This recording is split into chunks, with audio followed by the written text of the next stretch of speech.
Hi, Matt. Where are you today? I'm in Albany. Not even Albany. I'm an hour and a half outside Albany, so you're never going to find me. Okay. It looks nice there. It's a nice day.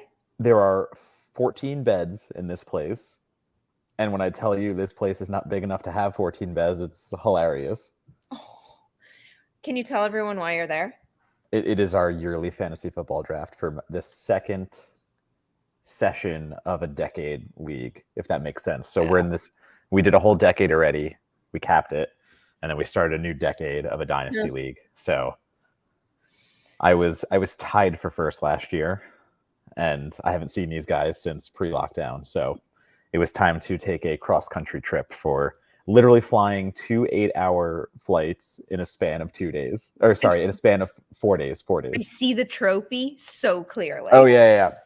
Which my name isn't on because of semantics. Okay. It was the DeMar Hamlin game. That our championship came down to the DeMar Hamlin game, and I was primed to make a play at the win, but unfortunately things happened and we never got to finish that.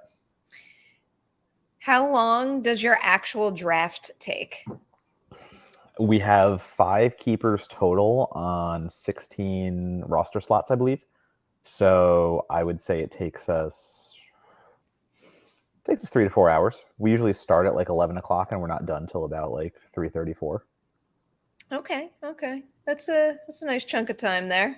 It is, and it can go quicker, but like we trade draft picks and stuff like that too. So like you can sidebar with someone and go over and like talk about a trade and come back, and the clock doesn't take that time.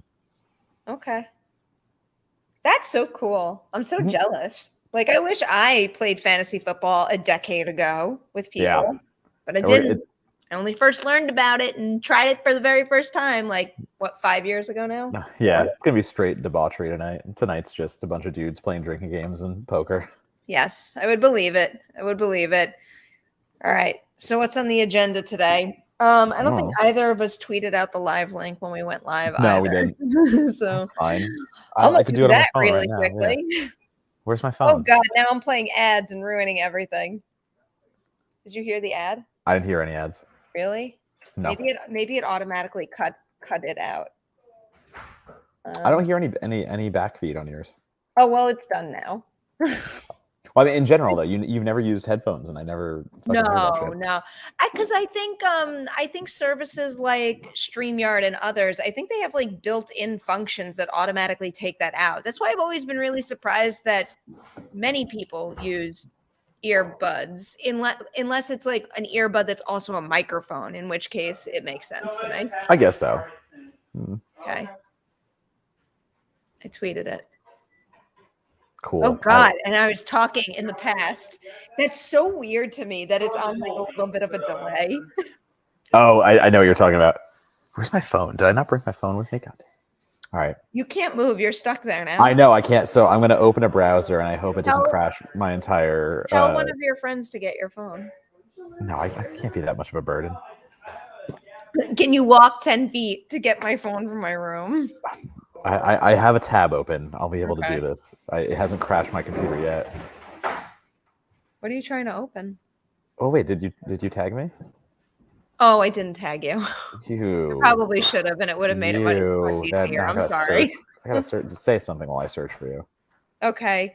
I will say that today's agenda is we're going to do the Last Voyage of the Demeter review, a non-spoiler review, so you're all safe if you haven't seen the movie. And then after that, we just want you to flood the live chat with questions, and we'll answer. I was about to say literally anything. There's going to be some restrictions on what will. Yeah, don't make that face. We're not going to answer. I'll answer anything. I'll answer anything. I've got an 8% White Claw. I'm lifting that rule. Ask Matt whatever you want. I'm a cocktail and 2 sips on an 8% White Claw deep. Okay. Do we want to just do the while we have good internet connection? While we actually have it. Yeah, we'll hold the super chats that just came in for later. All right, we're holding super chats.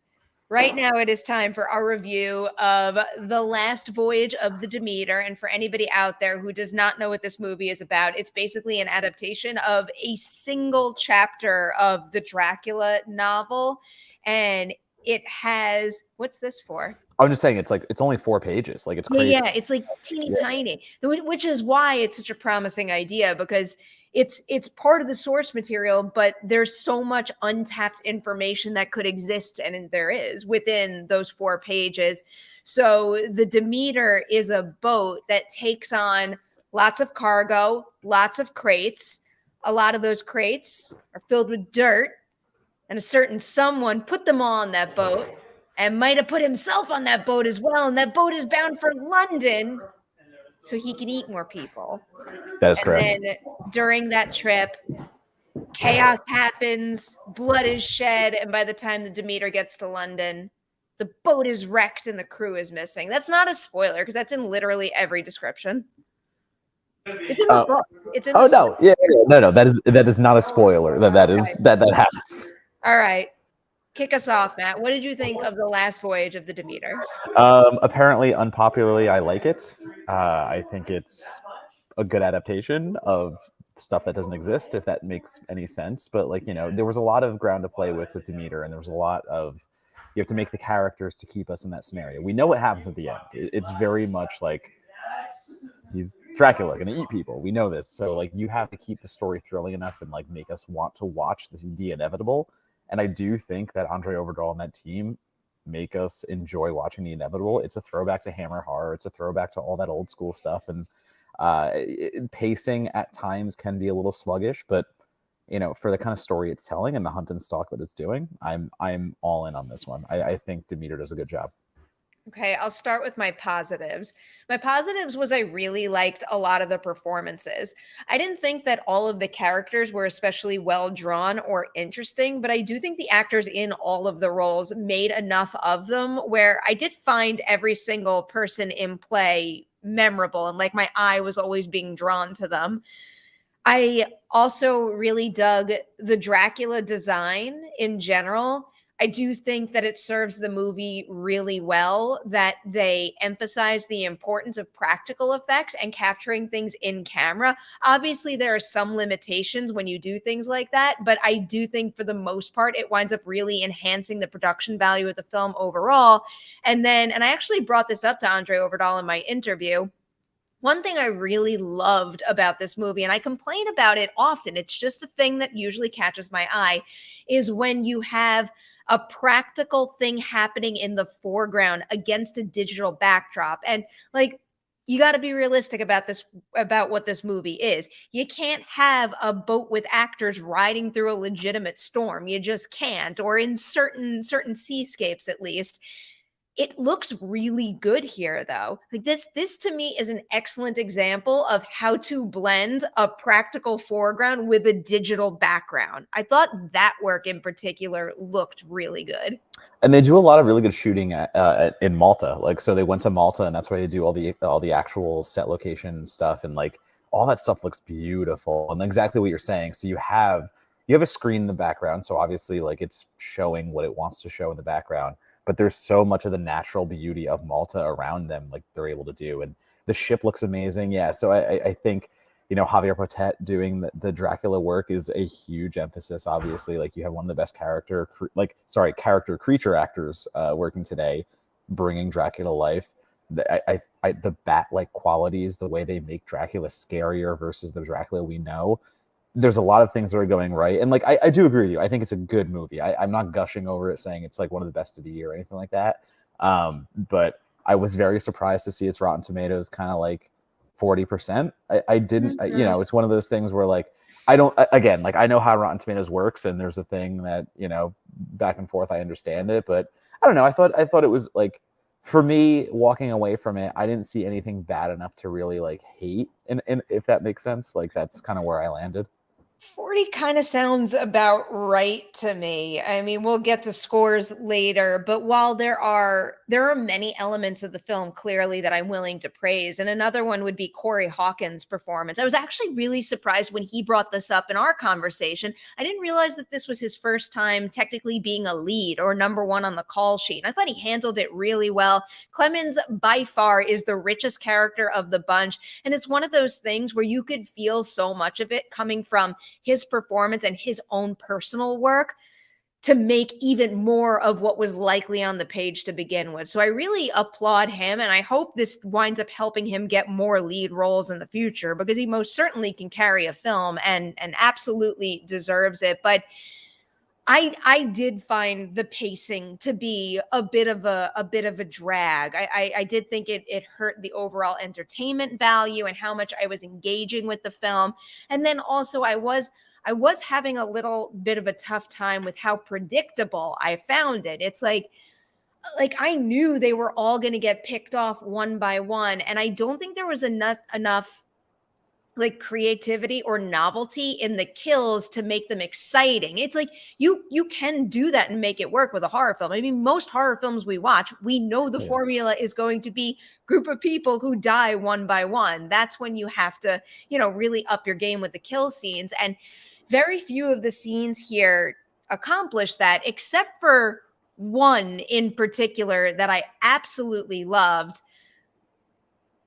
Now that I've teed it up, I can't specifically say what I was about to say because it will ruin it'll ruin it. Yep.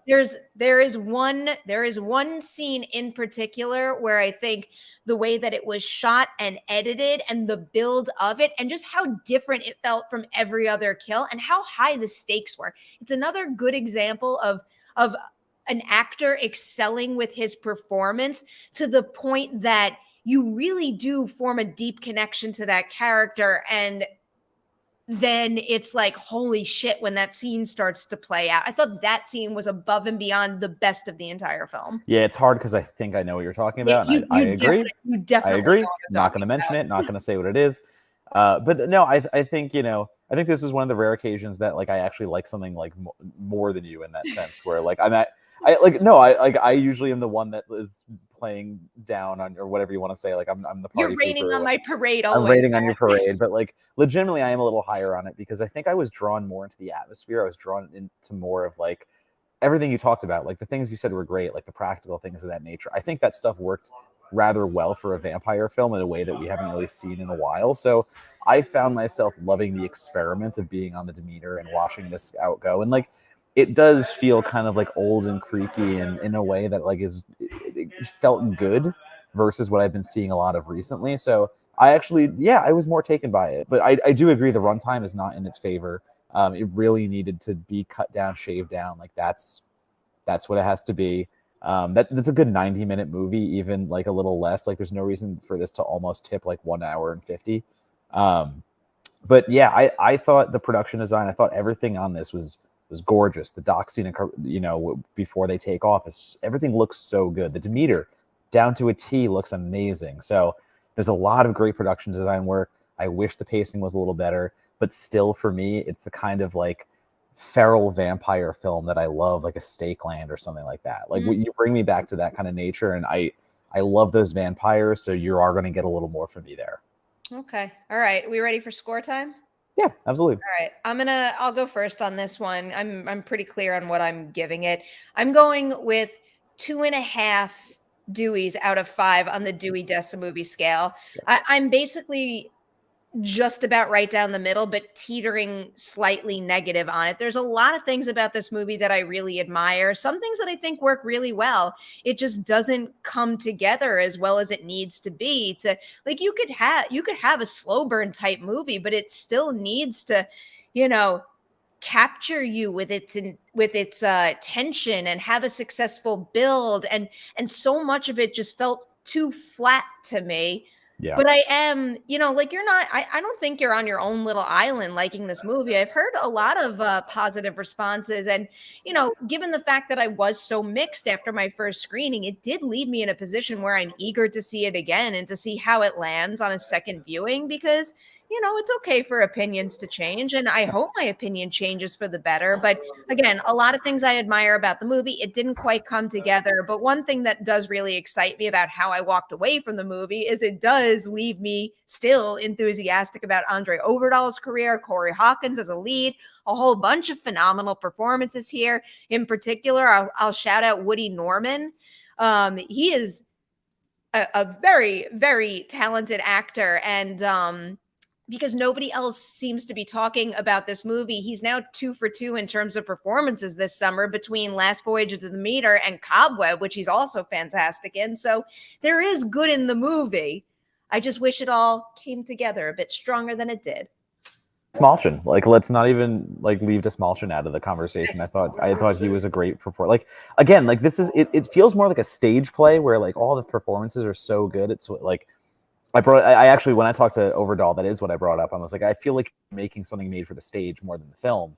And I don't mean that as a detriment. He's like, no, that's exactly what I was going for. Like, I wanted all my characters to feel really fleshed out. Like the sea captain, I'm blanking on Liam Cunningham. I forget the name Cunningham. It is Liam Cunningham. Like, so good in the narration, just the way that his voice just feels like I want him just to read me bedtime stories. So all those things are so good. And again, I'm not taking away the pacing. Like, in my review, I even call out, it's not the kind of movie even myself I thought I would like, but for some reason, the reasons I have stated so far, it does come together. So like my final rating here is a 3.5 out of 5. Like I'm a 7 out of 10, like on my IGN review. So that translates to 3.5 Deweys.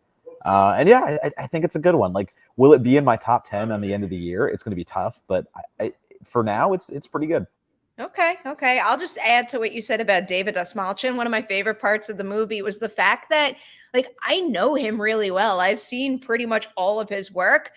He was kind of unrecognizable in that role, and I was very impressed by it. That was one of the things that, like, I was talking to Overdahl about the cast and stuff like that, and I brought up Dastmalchian, and then he brought up Dastmalchian himself, just being like, going back to what you said, like, I hope this guy gets all of the better things after this, because like he's had so many good supporting roles, but Dastmalchian is such a fucking talent. And look out, you didn't get to see Late Night with the Devil at South by, did you? I did not know. Yep.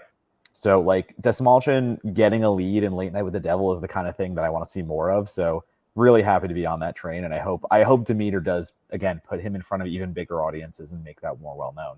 I like the sound of that. For everybody out there who has not seen Last Voyage of the Demeter, it's in theaters now. Go see it and then drop your own thoughts on the movie in the comment section below. Thank you. All right. We want to jump into some of these super chats first? Soupy chats. All right. A soupy chat from Vincent. Hey, guys, been watching Hitchcock movies. Some faves. I'll go first with this because I have one of my favorites in my apartment via a Mondo poster that I love. Yes, you do. You know what it is? Birds. Yeah, The Birds. I love The Birds. I could watch that movie over and over and over again. And one thing I think about with The Birds is that I love how I can be deeply affectionate about the birds that already exist, but open-minded, because I think of all of Hitchcock's, I guess at least all of Hitchcock's most popular movies, that is the one that is best suited for a modern remake. Oh, yeah, absolutely. Like, I do believe they've tried, but how have they not remade The Birds at this point? I'm trying to think the last time we heard about it, because I like every blue moon, like someone comes out with like, they're trying to remake it. I'm trying to think the last filmmaker that actually was trying to, but it is primed for one. I agree. Like, that is something where you can really have some fun with it. But it's creature feature though. Like when you come. So one of the, I'm looking at Giant Freaking Robot right now, and they had an exclusive 8 months ago, and the headline is The Birds remake in development. Scarlett Johansson eyed for lead. I mean, obviously we haven't really heard much of it since, and we're not going to hear anything new given what's going on still. But I don't know. I'd be very interested to see another version of that movie. I'm into it. I honestly, one of my favorites is Rope. As much as I keep going back to his other movies, Rope is so good. Dude, I was so obsessed with Rope that I did like a whole big film school project on it where we recreated a significant amount of it. And everyone's like, of all Hitchcock movies, you pick Rope. I'm like, Like, what else would you pick? It's just like brilliant, tense dialogue, like verbal sparring. It keeps you on your toes. There are so many like cool ways to capture that. I don't know. I love it. Well, and like also too, like let's not negate the fact that like Hitchcock was throwing queer horror into the mainstreamer like at such an earlier age. You know, like there are these filmmakers that tried to push ideas out there in the right way of like, you know, kind of going against what was the norm at that time. So like, you know, one of the early examples of trying to like tell a queer story and stuff like that. And it's Rope is good. Rope is good. Yay for Rope. Yay for Rope. Yay for the birds. All right, we got Gabriel here. Do you think Landon will bring one or two of his past actors for the next Scream movie? I think maybe Jessica Roth or Catherine Newton could be cast. Any other suggestions? Anyone come to mind for you before I jump in with a million options? I mean, if you have a million options, you go for it because I'm all on board with Catherine Newton. Like I am on the Catherine Newton train. So I would never say no to Catherine Newton, but between Catherine Newton and Jessica Roth popped in my mind first. I just think she needs to be in more things in general. Like I wish she was getting more roles even than she is. I mean, she's busy, but I think she could be busier. And then the other name that came to mind, because he is one of my favorite working actors in this business. I think he's so talented and he doesn't get enough credit for it. It's Logan Miller, who is in Scout's Guide to the Zombie Apocalypse. I think he'd be great for Scream horror comedy vibes. He knows what he's doing in that particular department, and he's been part of a major horror franchise before. So bring him back. Yeah. I want more Logan I think he Miller. fit. You saying that, I think he fits in real nice. That is correct. Yeah. I actually think I said the right answer. I am team Catherine Newton hardcore. Like that, I want to see her in everything. But that is Logan Miller. That is correct. I have one more suggestion that I actually think is equally as right. From Happy Death Day to You, Sarah Yarkin, who is also in Leatherface. Like she's another one that I think has a really great handle on the blend of horror and comedy, and you know, can go really hard one way or the other, which I do think something like Scream needs. So I don't know. I think she could fit quite well in the Scream franchise. Yeah, because I mean, like Scream at its core, like definitely is comedic, but like the horror elements are still so forward. Because like usually you mention horror comedy to a general bystander or something, and they immediately think of the comedy forward. But like Scream is a horror comedy. It's just one that does the horror really fucking well, as well as the comedy that is not negating the fact that this is a horror movie. Yeah, I mean, you also need actors who could do that like natural form of comedy too, where it feels very, very, very in world and not like, you know, dropping a joke in your lap. Right, exactly. And I feel like they could do that quite well. Absolutely. All right, on to Victor. What's up, Victor? Perri and Matt, what's up? Love super chatting with you guys. Man, I was waiting for Deadpool 3 for 2024, but I'm going to have to wait until 2025, I hope. Not just that movie. Yeah, there's a ton. And again, these are the question marks. These are the things that, as the strike continues, as things happen, we will start to see more pushback, and we will start to see if that is something that will affect the studios. And I hope it is. You know, at the end of the day, like I hope the fact that like things do get pushed back and they start realizing like, well, fuck, this is affecting more than we actually like could have predicted, whatever you want to call it. But I hope this is a bargaining chip versus just something that is happening. I just can't wait until the studios are pushed to the edge and we can be done with this bullshit already. It's just like, not that we haven't spoken about this a million times, but it's literally like the smallest fraction of the money they make. Just like give it to them and let's get on with it already. Yeah, but the fact that they've held out this far shows you how much they really know. Shows us how much they suck. How much they suck. They don't like it. I don't like any of this. Fuck the 1%. Seriously. All right, Gabriel's back. Theory: Scream 7 will go New Nightmare. Was 7th too? No. I was about to say no way. And then I started to play around with the idea that what if one of the core four can't come back?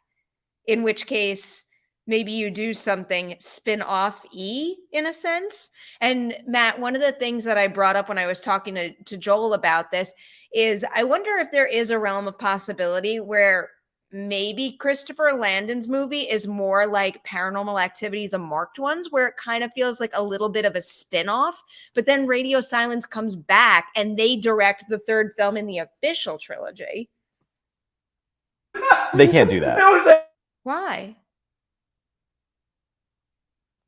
The core is there, so like you can't just like abandon the core at this point. We're 2 movies in. What if they can't get all 4 of those actors back?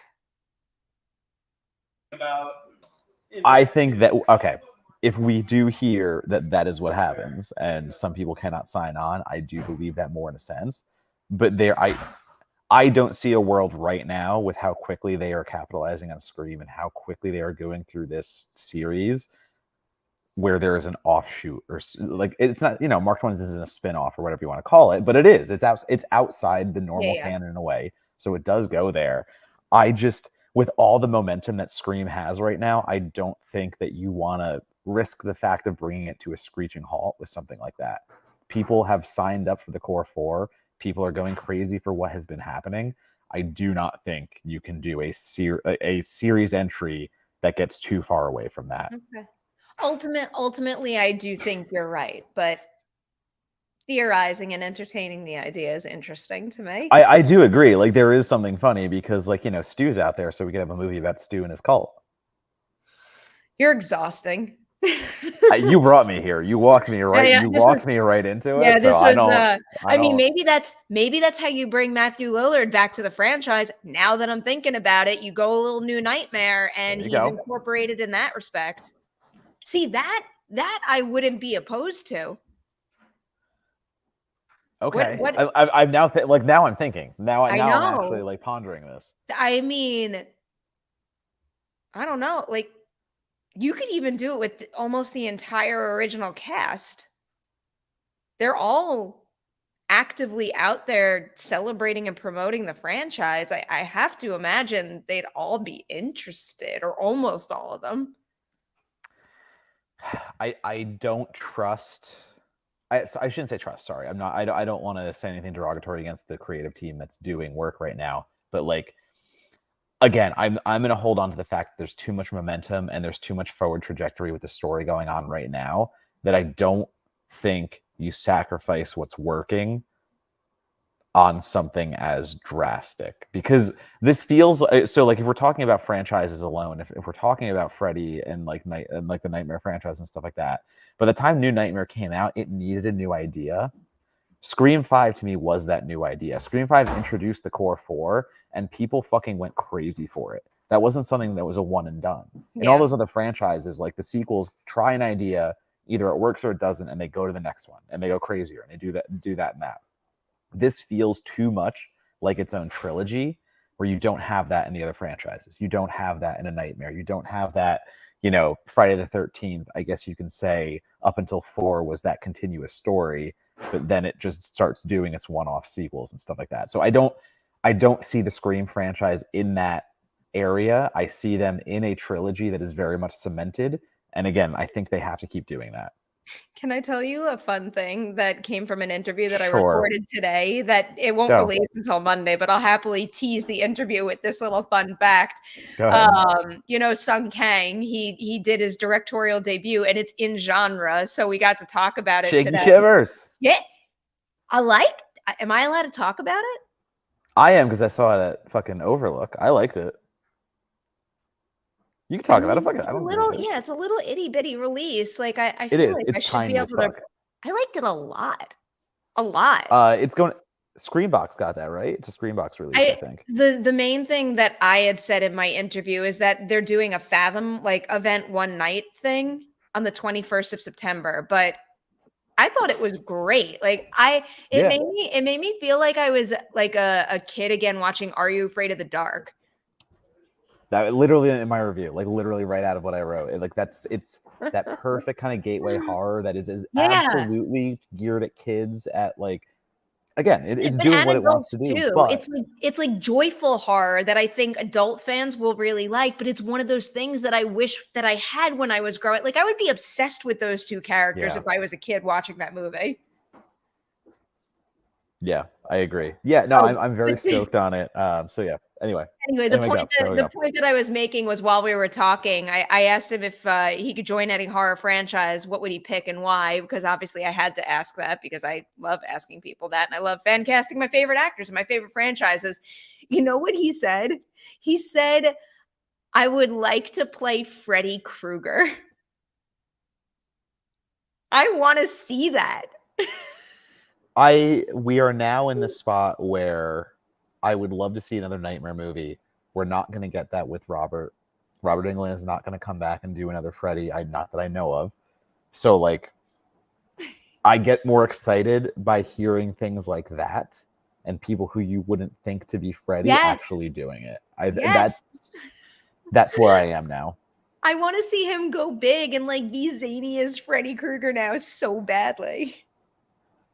I love that idea. So I am really curious with the whole like the rights issue going on right now with Nightmare, and the Craven estate is basically like they're putting that up for auction if somebody wants to do it, but they're putting it up for such an astronomical amount apparently that is just like everyone is looking at it going like no. So like I don't know what's going to happen. I don't know if the Craven estate holds onto it saying we're only going to do this if we get the insane amount that we want, or if they back that down and someone like, again, Blumhouse adds it to their fucking catalog or some shit like that. Well, I mean, I don't know what the actual price tag is and if it's just like 100% ridiculous, but the idea of it being up so high that the only studio, let's say, that could make it has to be one that's fully committed and, you know, making such a significant financial investment that they wouldn't make another movie unless it was real damn good. I don't know. That makes me kind of hopeful. But again, like for all I know, it's some I'm sort of hopeful ridiculous and I'm fine with it. tag. So the report is it is the on the ridiculous camp. Like it is on the ridiculous side. And it's as ridiculous enough where it could be the thing that holds us from another Friday movie. And I don't know if that's a good thing or a bad thing at this point, because I want another Friday so badly because the sour taste of the remake is still in my mouth and I need something to wash that away. And that it's not a detriment to Dracula or Haley and stuff like that, but that movie is bad. It's a bad movie that should feel bad. I'll never get over. I don't think I'll ever get over that Nightmare movie or Texas Chainsaw 3D. I think both of those studio features just like broke my brain. Just fucking terrible. Yeah. Like, you know what I'm going to do immediately after we're done with this episode? I'm going to go and watch the clip of Alexander Daddario's character tripping over the baby fence. So good. Fucking priceless. I laughed so priceless. hard. I know. I love that. Oh no, look who's back with these hard questions. Let's go. Sky the Magnanimous. All right, pick one. Gina Prince Bythewood or Catherine Bigelow's Wonder Woman, Sam Mendes's JLA, or Christopher Nolan's Green Lantern debuting in IMAX in 2027. Love you 3000. It's not even close for me. It's Gina Prince's Wonder Woman. That's it. That is my answer. That is the only one that I really want to see, to be honest.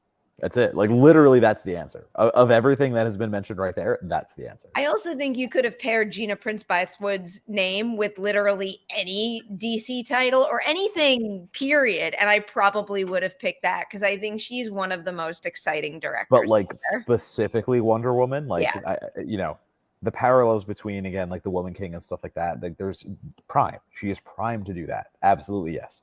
I love that. What whiplash with Wonder Woman the past 2 weeks. I was like, what's going on there? Yeah. Smithy, hello. If you could swap out any surviving member of the Scream franchise for a dead one, who would you swap and why? Love the channel. Much love. The swapping part makes it hard because I don't want to kill anyone. Yeah, but like, why not? Well, all right. So if we go through the livings, can I can actually find a little bit of a loophole here, maybe. Okay, try. What's your loophole? As in, like, picking a character that doesn't matter, that never died. Oh, bullshit. No, no, stakes. Stakes have to be involved. You have to give me something here. So, like, if we're playing with the big ones, which is essentially the core four, Sydney and Gale, like, that's it. Nobody else really matters. Like, you can't kill Mark because he hasn't made an appearance since That's 3. fair. Who else is there to kill? I mean, you're not going to kill Heather Matarazzo either, because, I mean, I guess you could. Wait.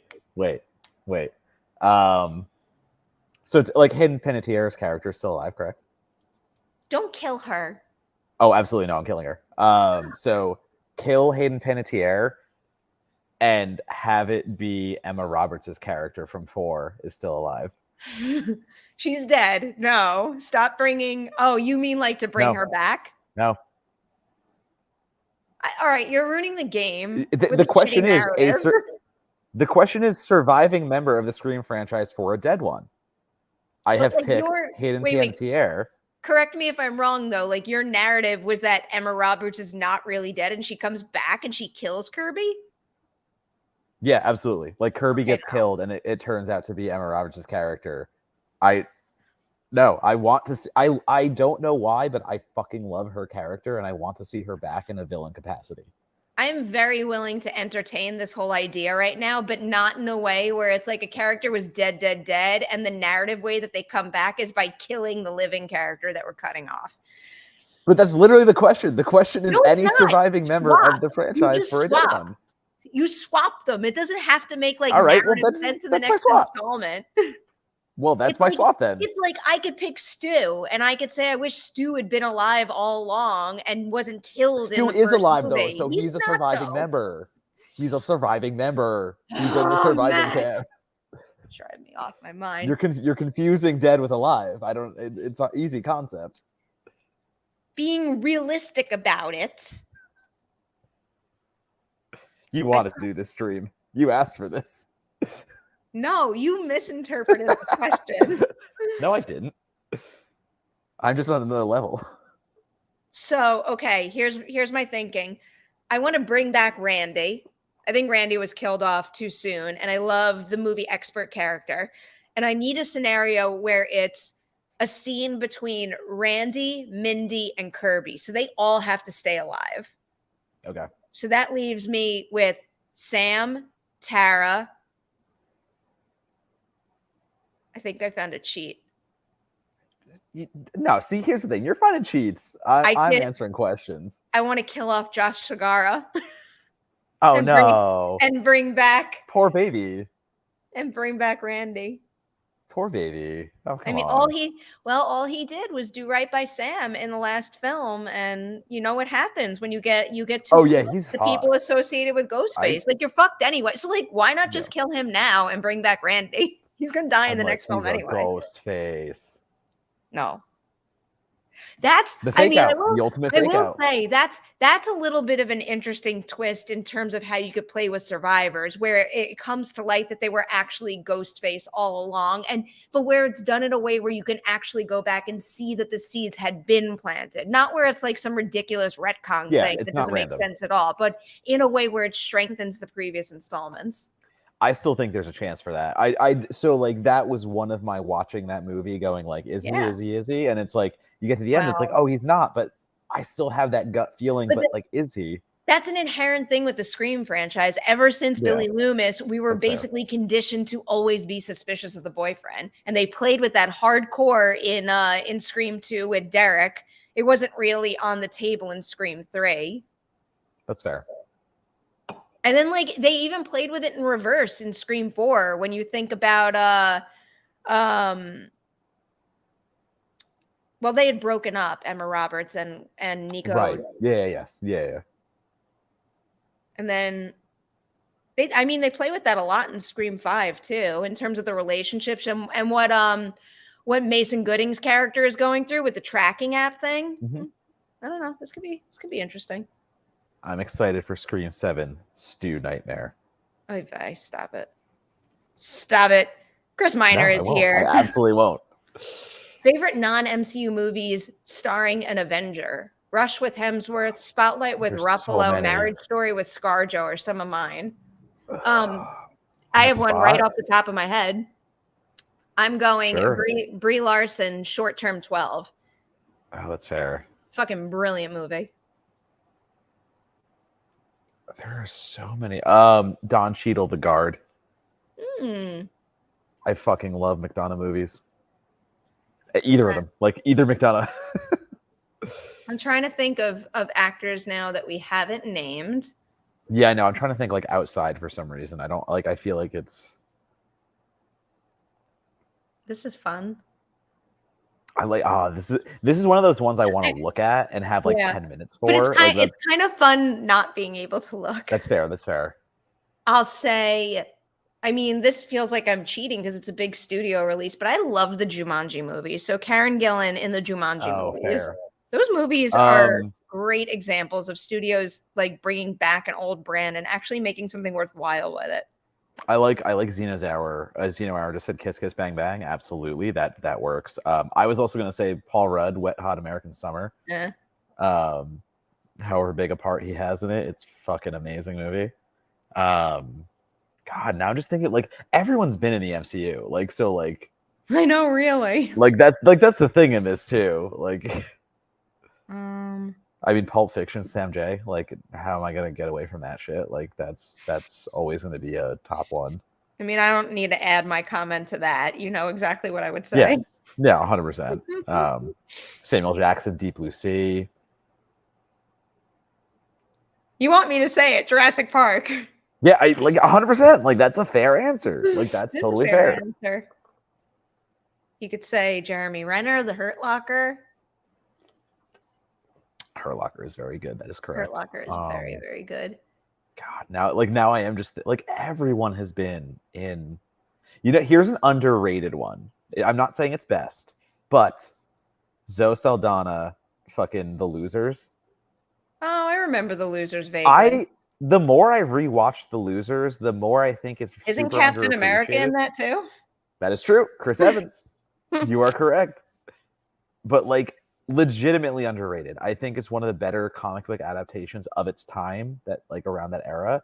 It's fun action. It's fun, just everything it's doing there with the comedy and stuff like that. Evans actually, like mentioning Evans specifically, doing everything in that movie, being everything he's usually not.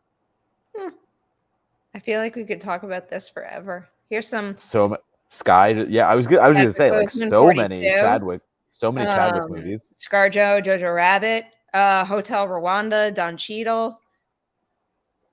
Yeah, you can go down this list. Tropic Thunder, and Oppenheimer. Yeah, you can go down this really hardcore.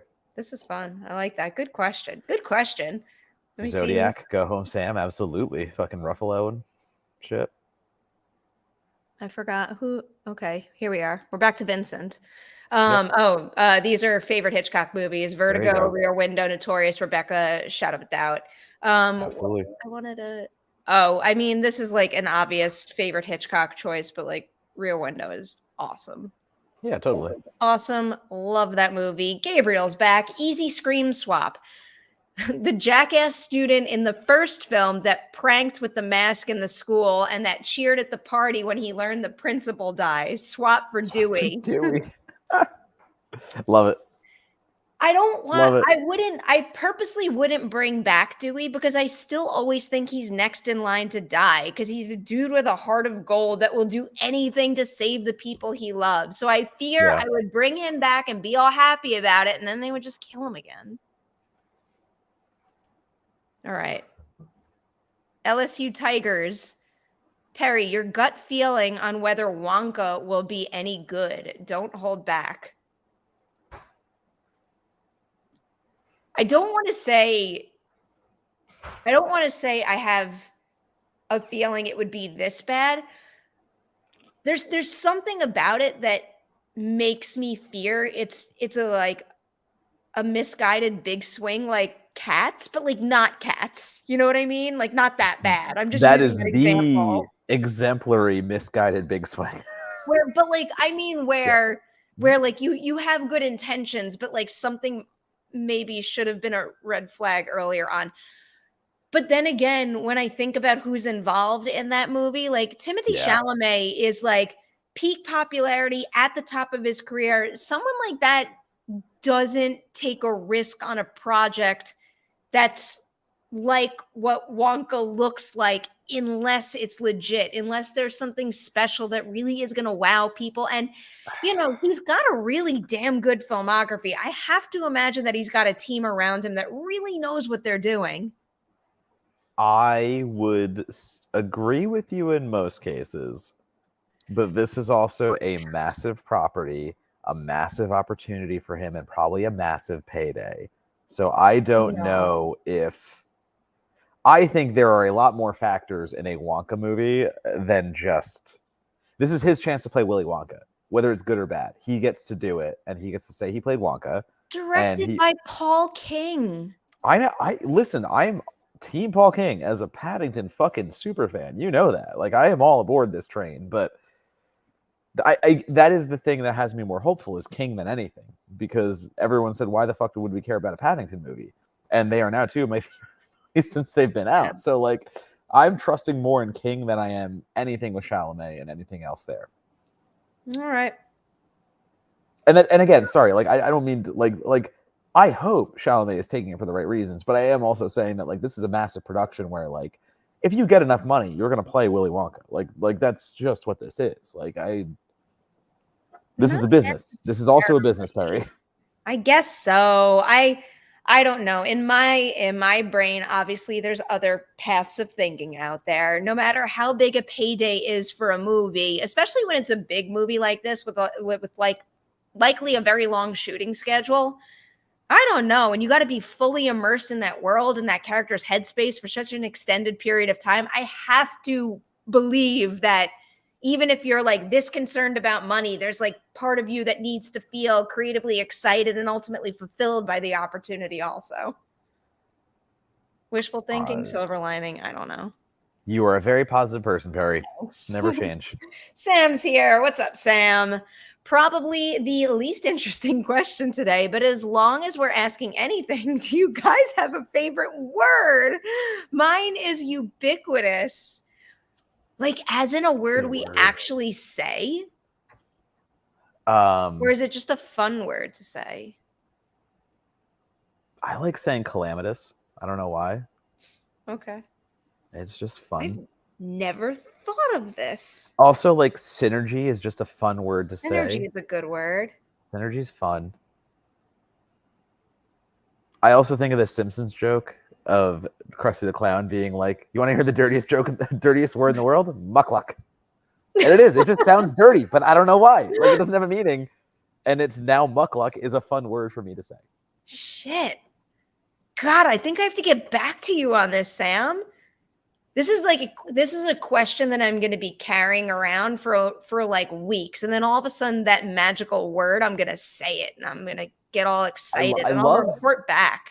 I love writing the word nevertheless, but no one likes it. Nevertheless. I just love it. I don't know why. Nevertheless. It does roll off the tongue easy, and it sounds cool. But my editors hate it. so I never get to keep it in. I always try to sneak it in, and they're like, no, stop. And I'm like, no, I'm going to make this work. Now I'm going to get really excited when I read one of your reviews and I see a nevertheless made it through. I can't believe my Last Voyage of the Demeter subheader made it on IGN. I'm very excited.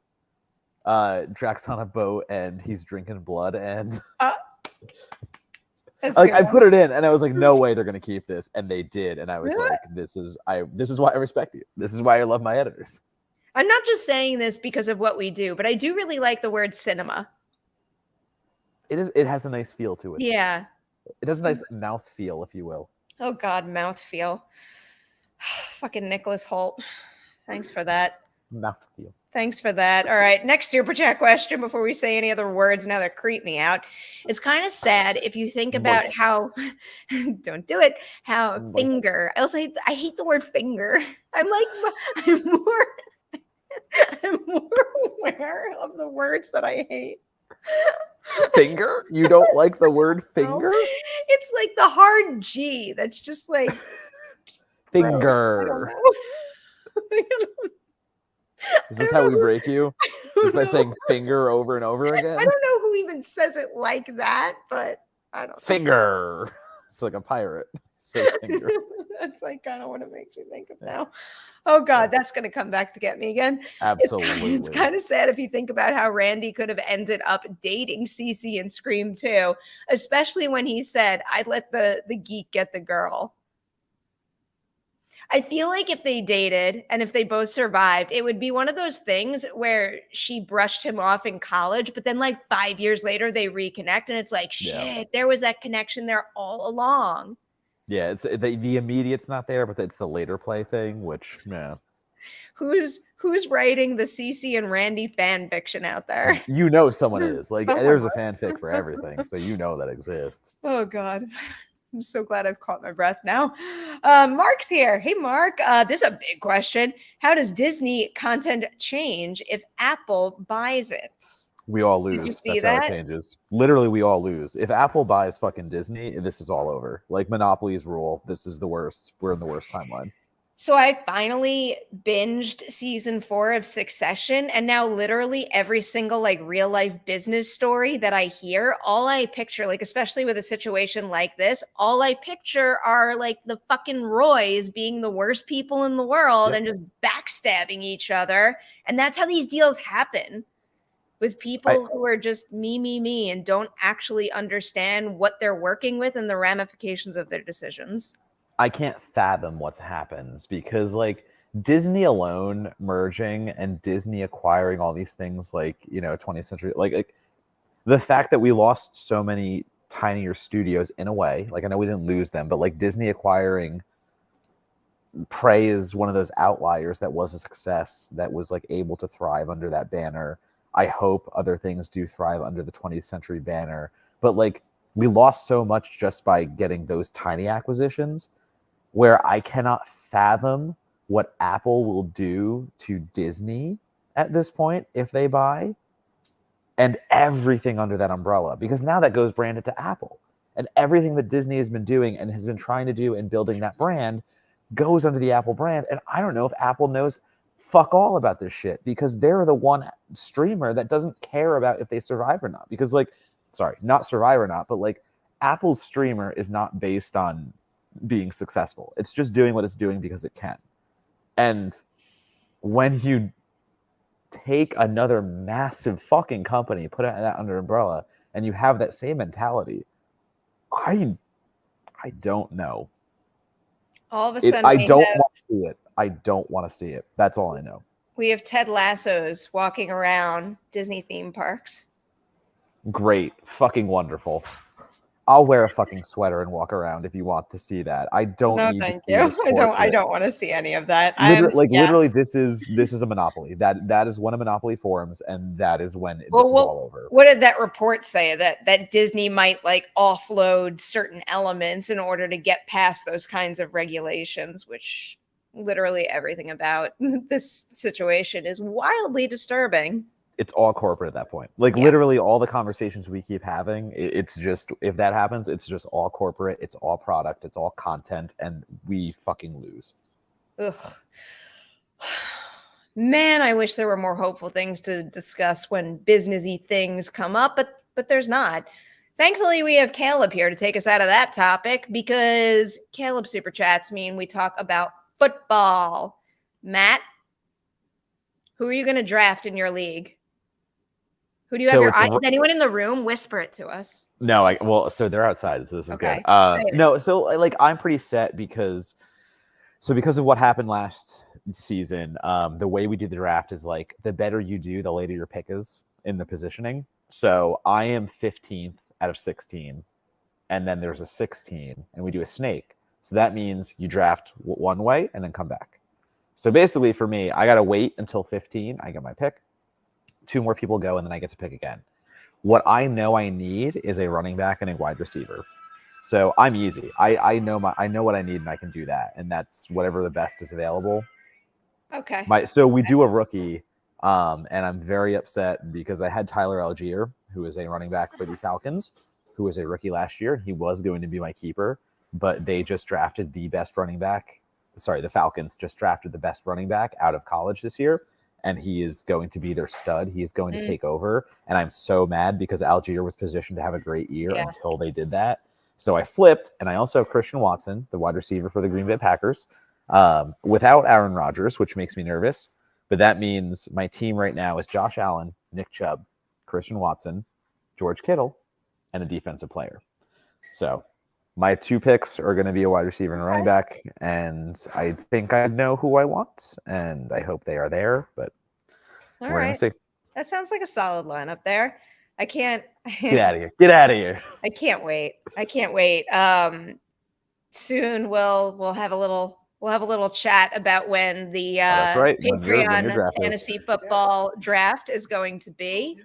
I guess likely end of month or early next month, whatever works for everybody. And we officially will have a 14-team league this year. So I don't know. Like in hindsight, I'm kind of glad we're not doing 16. There was talk of maybe 16, but 16 was hard that one year. It gets real deep. Once you go 16, it's a deep league. You have to know like the third wide receiver on every team and shit like that. Speaking of the 16 team league year, we have the champion here, Christy, who is just celebrating a birthday. Happy belated birthday, Christy. I hope the day was everything you hoped for and then some. Christy's question: what's some of your favorite kind of sushi, if you like that? Getting Japanese for my second birthday celebration tomorrow, trying to narrow down my choices. So, Matt, you'll have a better answer than I will, so I'll just get mine out of the way. I don't eat raw fish. I don't like the consistency. Like, creeps me out a little bit, but I do love sushi and I'll eat anything that's cooked. So I eat a lot of, rolls that have crab and shrimp in it. And there's nothing that makes me happier than a good baked crab roll. So no baked in my sushi. I do not want like baked salmon. Fried tempura is okay. I can do it tempura rolls. If I'm going classic, I am a spicy salmon roll. That is pretty standard, easy. But I mean, I'm always going for the craziest. Like I've had these, deep fried rolls with like cream cheese, crab, stuff like that. Oh, 100%. No. I love just going crazy on that stuff. I've had a really good one with lemon. So like it's lemon wrapped on the outside with the rice and stuff like that. And in the center has been like a salmon and crab mixture. And like, it's so acidic and nice. But I mean, like, my recommendation is try the thing that sounds the craziest and go for it. Like that's been my favorite. I don't get the same thing over and over again. I'm always going for something different. That's my food approach. I want to try new things. So that is what I will say. Yeah, that answer is very on brand for you. That suggestion is very on brand. Let me try the craziest stuff you can imagine. As someone who is a big baby and has a limited palate, I respect that quite a bit. All right. How about Derek here takes us out today? Do we get another Evil Dead film? In my opinion, Alyssa Sutherland as Ellie and Rye should be every bit as iconic as Pennywise. Thanks and have a great weekend. What do you think, Matt? I mean, so that was the thing we talked about maybe even last week. I think it might have been as frequently, but Bruce Campbell did confirm as producer that they want to do more frequently Evil Dead movies. And in the same vein as Lee Cronin's, just kind of give a filmmaker the Evil Dead franchise and see what they do with it. So we're absolutely getting another one. There's no talk of it yet. We don't know what it is, but I hope, as much as I love Alyssa Sutherland, as much as I think there is so much to do with unite Jane Levy, Alyssa Sutherland, like somehow get them in the same movie, stuff like that. But at the end of the day, and like just all of that stuff, just go together. But at the end of the day, I want the anthology feel. I want different directors taking their own take on Evil Dead, and I want to see what different people do with the franchise versus continuing the same story, I guess, in a way. I want the anthology feel with different Deadite situations happening in different places. But I also wouldn't mind if horror could have its own Avengers-style movie and all of the surviving Deadite fighters like Ash, like Mia, and like Beth could unite and kick Deadite ass together. That would be fun. I I would agree. also That'd be like fun. the characters from Ash versus Evil Dead to come back as well, but Lee Cronin did say that that's considered a separate Separate thing. which I Again, get. I am entirely in the camp of like just let different filmmakers play in this universe, and Yeah. however that is, if that does bring them old characters together to do that in new films, I'm totally into it.